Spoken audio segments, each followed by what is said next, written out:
and welcome to my channel. Today I'm going to be applying the newly reformulated Makeup Forever HD foundation, and it does say to shake it on the back, and I'm using the shade 1Y04, and I'm going to use a sponge on one side, so I'm first pumping it out onto the back of my hand, and as you can see it is a little bit on the thicker side, doesn't run down the back of my hand.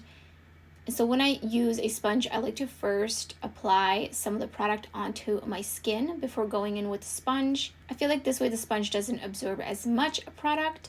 Obviously this shade is not a perfect match. It is just slightly a bit too orange for me, and it does oxidize, but it is definitely workable.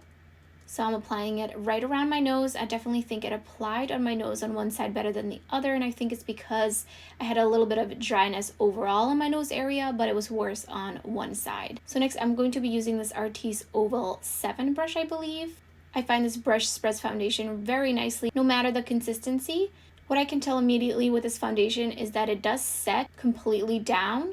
And if you look at the ingredients, alcohol is pretty high up in the list, which basically means that it will dry down on its own, which is why I didn't need to powder it. And that's why I would say if you have dry skin, definitely approach this foundation carefully. It does completely dry down. I felt a little bit of tightness, and from my experience, any foundation that does tend to dry down like this does accentuate my skin texture just a little bit. This is a kind of foundation that does end up looking better throughout the day versus right when it's applied. And here's what it looks like before spot concealing or anything else, just the foundation. So next I'm going in with my favorite concealer for spot concealing, and I'm just going to tap a tiny bit on where I feel like I want a little bit more coverage, and I do like to let that sit for a little bit. So I'm gonna go in with the Kosas concealer. So now I'm gonna wait for the Kosas concealer to set a little bit. So in the meantime, I'm going to tap out the concealer I put on my face, and I'm just using my finger. I think this foundation gives about medium coverage. I definitely don't think it's full. I probably personally wouldn't try to build it up. I would just go in and spot conceal where needed.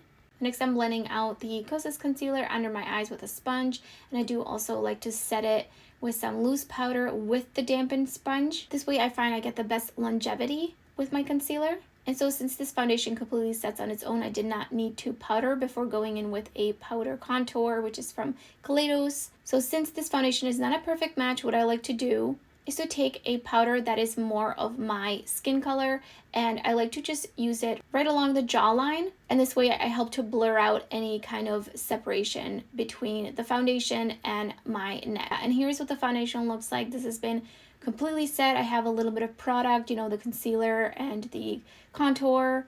Overall, I do like this foundation. It's not my favorite, but I think for anybody with an oily T-zone such as myself, you might really enjoy it. I think the skin prep is going to be very important before using this kind of foundation. So that's everything for this video. I forgot to film a little outro, but I hope it was helpful to see the foundation applied close up to the skin. Let me know in the comments below if you've tried this foundation out and what you think of it. So thank you so much for watching, and I hope to see you next time.